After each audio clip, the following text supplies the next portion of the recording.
Major funding for Carolina Business Review is provided by Grant Thornton, an international accounting, tax, and business advisory organization dedicated to serving middle-market companies. Grant Thornton, a passion for the business of accounting.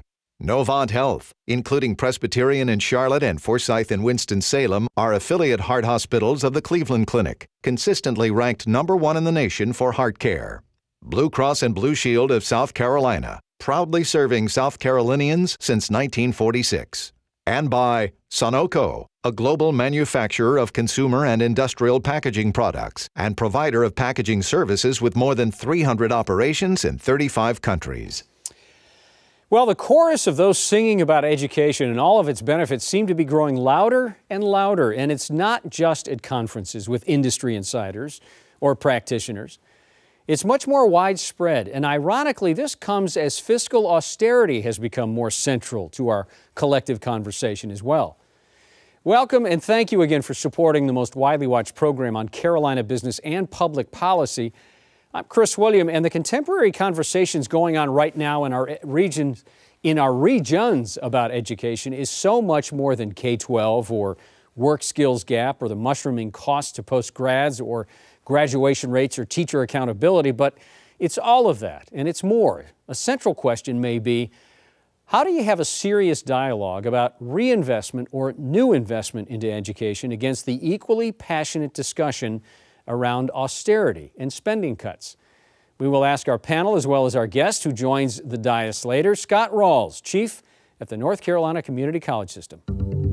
Major funding also by the Duke Endowment, a private foundation in Charlotte enriching communities in the Carolinas through higher education, healthcare, rural churches, and children's services. And by Blue Cross and Blue Shield of North Carolina. Who's responsible for rising healthcare costs? Join Blue Cross and Blue Shield of North Carolina and many others in a candid discussion at letstalkcost.com. This edition of Carolina Business Review was recorded February 22nd, 2013. On this week's program, Sue Breckenridge of the North Carolina Business Committee for Education, Jim Reynolds of the South Carolina Chamber of Commerce, and special guest Dr. Scott Ralls, President of the North Carolina Community College System. Hello, welcome to our program. Sue, Jim, good to have you both here. Thanks. Good to be here.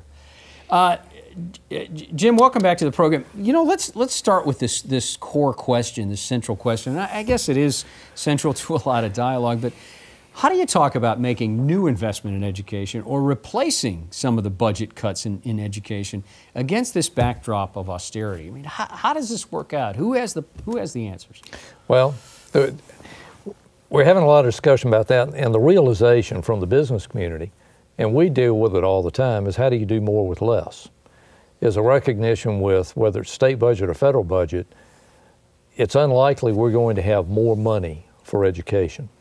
So let's look at what we're doing, what's effective, what's not, and how do we repurpose the existing funds we have to make sure that we are getting better outcomes that match up with the needs of students, with the needs of employers, by transforming our K-12 system, by aligning our higher education system to economic development, so that the students are better served with new methods of teaching that better reflect the way students learn today, the technology that's available, that is applicable to careers and brings them through that process.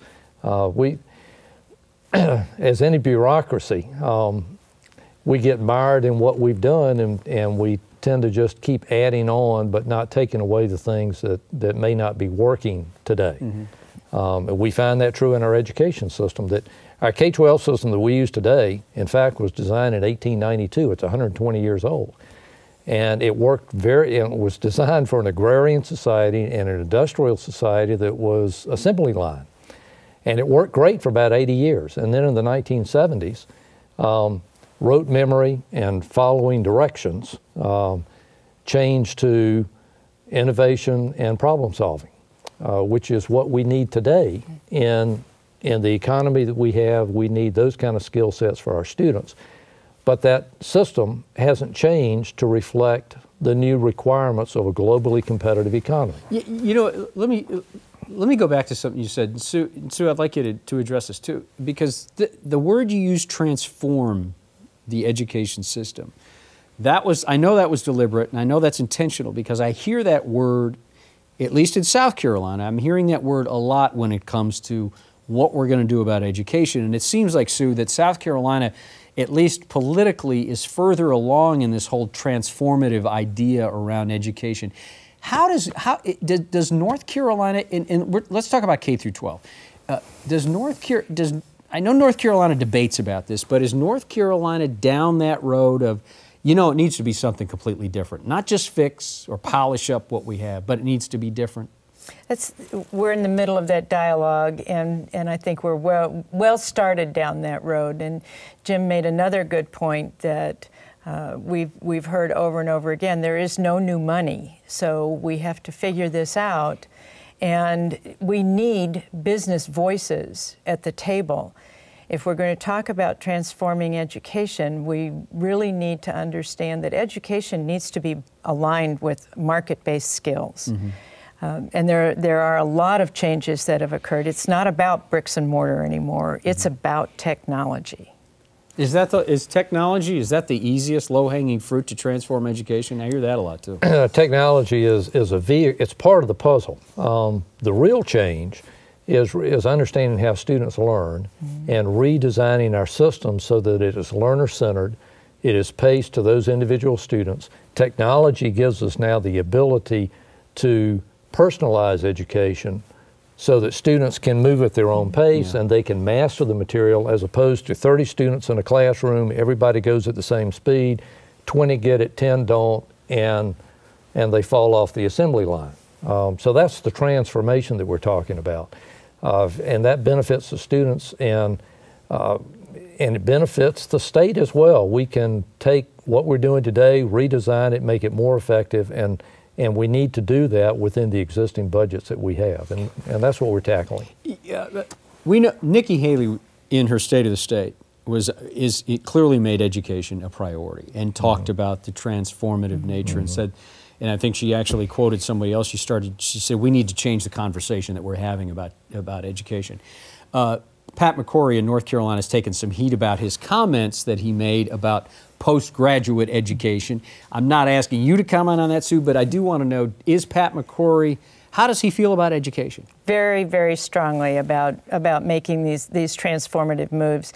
In his State of the State speech, he had 3 E's. He had the economy, he had government efficiency, and education. And mm-hmm. he is very, very devoted to this. He's very passionate about helping students and especially helping them come out of high school, K-12, with a diploma that also has a certificate attached to it that says they're either job ready or college ready or both. Mm-hmm. So he's very passionate about making sure that our state goes through mm-hmm. this transformation also. Would a transformation look totally different 10 years from now, Jim? And you know, come back to you. Is our teacher incentives going to look completely different? Is teacher accountability going to look completely different? Graduation rates going to look? I mean, is this system going to be turned around on its end? Yeah. In fact, teaching will look different. Mm-hmm. There's in North Carolina, Anson County has a high school called the New Tech High School, and we brought a busload of business leaders and educators up to North Carolina to look at what they did. And their graduation rate was below 60%. They put in the New Tech High School. They train their teachers. Every student has a laptop. They get their content at night. They come in the day. Everything is project-based learning. And they work in teams. And the business people walk through class to class to class, whether it was math or English or Spanish or science. And all these students were sitting in teams. And they were working on these real-life projects. And the standardized test scores have gone up dramatically. The graduation rate for that, it's a school within a school, where those 150 students, for 6 years now, went from below 60% to 100%. All those students are graduating. And we talk to those individual students, and it's a high poverty area. These kids are bright, and they're mm-hmm. totally engaged.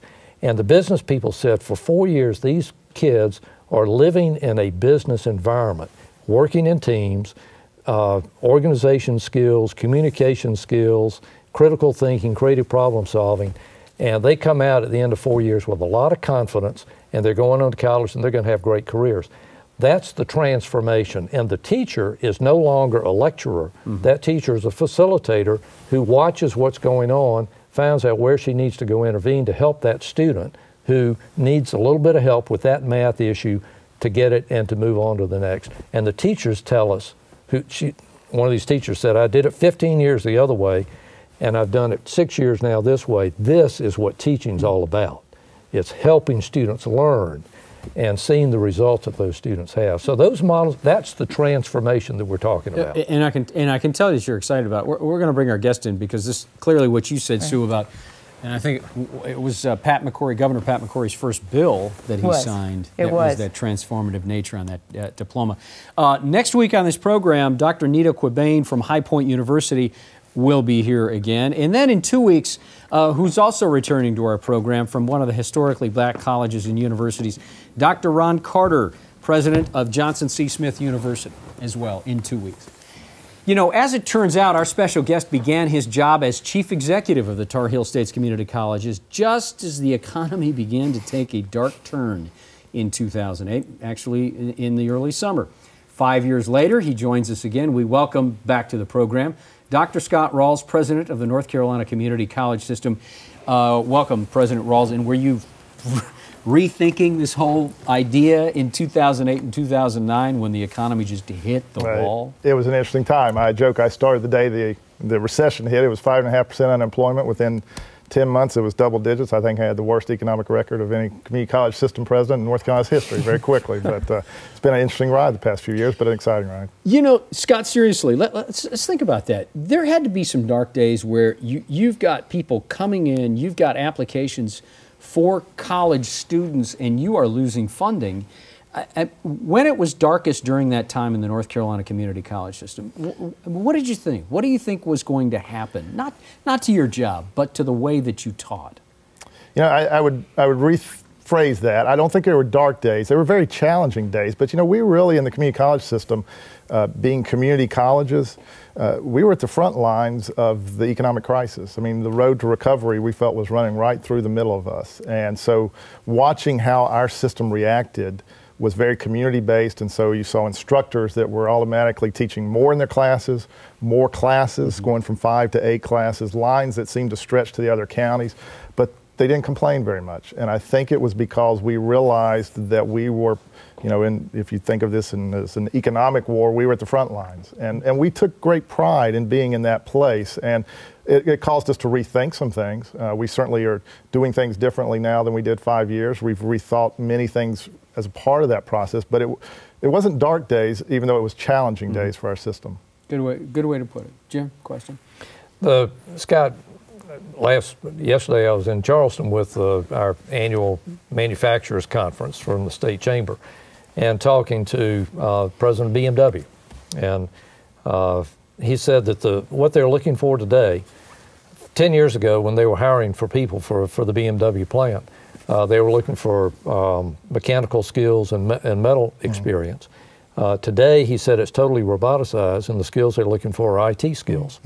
And that the requirements, because of global competition and innovation, changed quickly and dramatically. And that's put a real emphasis on certifications as a part of our education system. And where we have traditionally thought of higher ed as degrees, increasingly we're hearing from our employees that certifications are so important.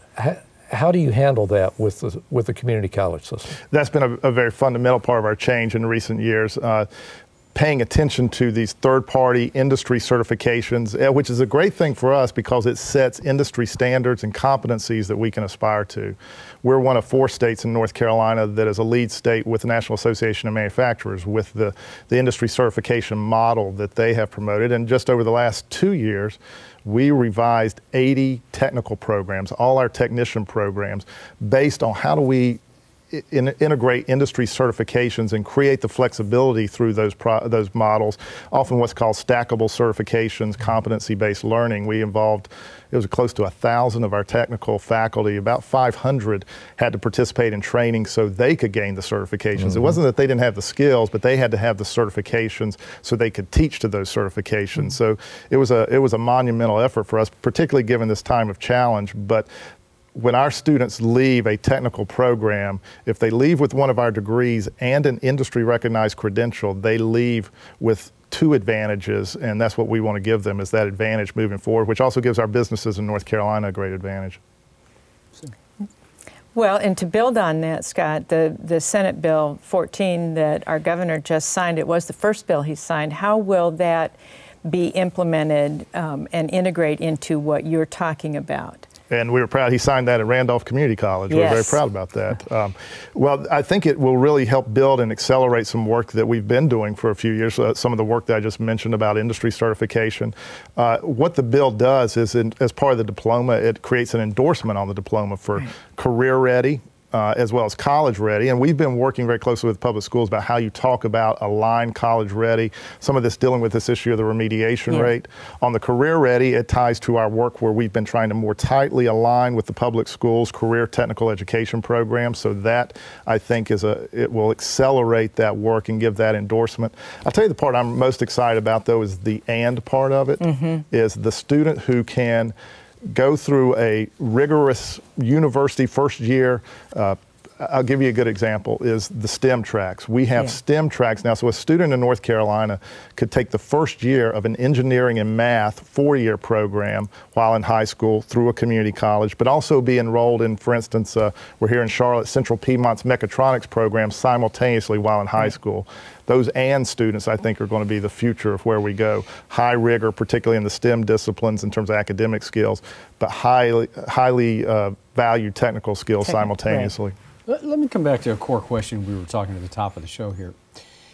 How do we think about replacing investment or making new investment in education against the backdrop of austerity that seems to have just as loud of a voice? Well, I think Jim mentioned earlier, for us, we've had to think about focus and priorities. I don't think we're any different than the business community or families that have had to, in tough economic times, rethink about focus and priorities. And that's certainly something that we've had to do in community colleges. I would say we don't do as many things as we did 5 years ago, but there are certain things we've had to prioritize. And I'll give you an example. As we've looked at the skills gap, areas where we felt were very important, some job driver areas were healthcare, and then these technician programs, these technical education programs in engineering technology, HVAC programs, transportation, automotive, aviation, advanced manufacturing, these areas. Yeah, those types of very much, what in the past we used to call the hand skills, but they're really head skills at this point. But we had to think, we rethought our whole funding structure, to prioritize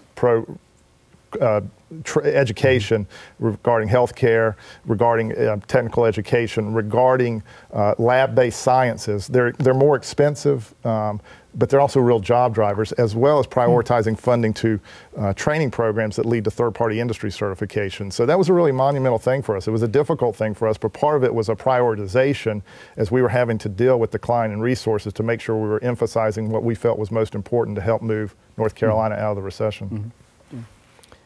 How do you stay attuned to the fast changing needs of business? Because just like BMW said, their job requirements change dramatically in a very short period of time. In North Carolina, how do you, we hear about, even though we've got high unemployment, we've got all these jobs we can't fill. There's this gap of middle skills. And how do you respond to the businesses and tailor your programs to try to fill those gaps? It is a great challenge, and particularly given how fast technology and the business world moves in that regard. So for us to keep up, I don't know we're ever all the way out in front, but I think the greatest thing that we can do, and I think it's a great strength of our system as well as the South Carolina system, is how closely tied we are to the business community. That's through having business advisory teams with every one of our programs in each of our colleges. Also how we try to scope out where the next place will be and to make investments to try to see where the ball's going. A good example is what we've been doing recently with aerospace, trying to get to new places with respect to composite materials. You know, so we put investments and work very closely with companies as we see them moving in directions, anticipating where we're going to need to move to as well because of where our companies in North Carolina will go. Mm-hmm. You spoke a little bit earlier about the number that is associated with the remediation problem that exists in North Carolina. Tell us a little bit about how you're addressing that.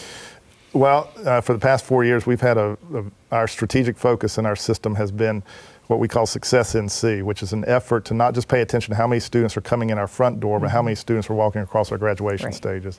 And we've said as ground zero is addressing this issue of what's developmental education remediation, where we saw a very high number of students coming directly out of high school to community colleges, and we were putting them right back into high school level classes. The first thing we did is to think like a business. Something that did not make sense to us either in the community college system and public schools is we were testing students. They were coming to us. We were giving them entirely different tests and then putting them back into high school.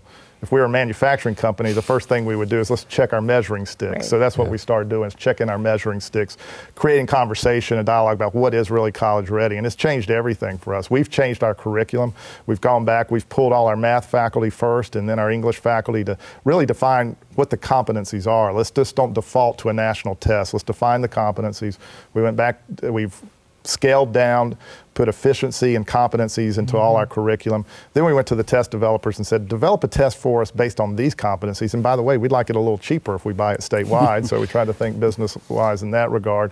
And then we've also looked at multiple measures. One particular test is not enough. So things like student GPA and how that factors in. So we've rethought the whole thing. Re-engineering, I guess, is a good business term. We've re-engineered what we're doing. We're in the middle of implementation right now. It has been challenging. It's a challenging thing to do with resource declines, but we felt like that was ground zero in our issue of how we're going to help more students succeed. Good. Yeah, Scott, right there in that chair sat Tom Ross, one of your counterparts here, president of the University of North Carolina system, and said, not everybody should go get a 4-year degree.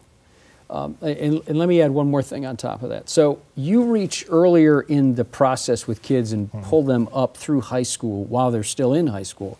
What would keep you, and maybe you do, but what would keep you from reaching across the side and working more closely with those 4-year type of postgraduate and beyond? Oh, I think we do. We really do. What's interesting about community colleges is we are the seam and seamless education. So it's that involvement with the public school and then involvement with the university, articulation with the universities, but also articulation with the public schools. And one of the things that's interesting with community colleges as well is you will see, you know, we've taken on a new role too, is we're sort of like a finishing school for many students, almost a new form of graduate school. About 8% of all students across the nation who are community college students have 4-year degrees or higher. So they're coming back to community colleges to gain skills. We'll see a lot in our healthcare areas, our biotech areas, a lot of our technology areas will have students who already have a 4-year degree. And you know, a lot of times when people think about community colleges, they'll think, well, you go down one track or you go down another track. A lot of times these things are tracks that go back and forth much more than folks realize. And so that's why we have to, particularly given our kind of middle child role with the public schools and the universities, we have to think all the time about alignment. And we're very fortunate in North Carolina that I think our systems over time have had a culture of how we work together towards that. Not as much rivalry as you see in other states, and I think that's been beneficial for us. And not to interrupt you, but in about a minute left, so as you become more of an education destination, instead of just the middle child, you said you're a finishing school, how do you make sure that your prices for entry don't go up and it becomes a barrier for entry for kids that know that that's where they're going to want to go? Well, In North Carolina, we're very fortunate. We have among the lowest tuition for community colleges in the United States, and we want it to be that way because we're the part of the higher ed system that serves the low-income population. We're the part of the higher ed system that serves working adults. And it will remain that way. And it will remain that way, but that's why we want our tuition to remain low, and that's why we'll do as much as we can to be efficient to be that way. Thank you, Scott. That was a lot of information in a short period of time, done well. Nice to have you back on the program. It's wonderful to be here. Yeah, thank you. Sue, nice to see you. Thanks for being here. Jim, nice to have you back. Good to be back. Thank you, Chris. Until next week, I'm Chris William. Next week, don't forget Dr. Nito Quabain from High Point University, Dr. Ron Carter from Johnson C. Smith after that. Until next week, I'm Chris William. Hope you have a good weekend. Good night. I will tell you this. Major funding for Carolina Business Review was provided by the Duke Endowment, a private foundation in Charlotte enriching communities in the Carolinas through higher education, healthcare, rural churches, and children's services. Blue Cross and Blue Shield of North Carolina. Who's responsible for rising healthcare costs? Join Blue Cross and Blue Shield of North Carolina and many others in a candid discussion at letstalkcost.com. Grant Thornton, an international accounting, tax, and business advisory organization dedicated to serving middle market companies. Grant Thornton, a passion for the business of accounting. Novant Health, including Presbyterian in Charlotte and Forsyth in Winston-Salem, are affiliate heart hospitals of the Cleveland Clinic, consistently ranked #1 in the nation for heart care. Blue Cross and Blue Shield of South Carolina, proudly serving South Carolinians since 1946. Sunoco, a global manufacturer of consumer and industrial packaging products and provider of packaging services with more than 300 operations in 35 countries. And by viewers like you. Thank you. Promotional consideration provided by Business North Carolina Magazine. For more information, visit carolinabusinessreview.com.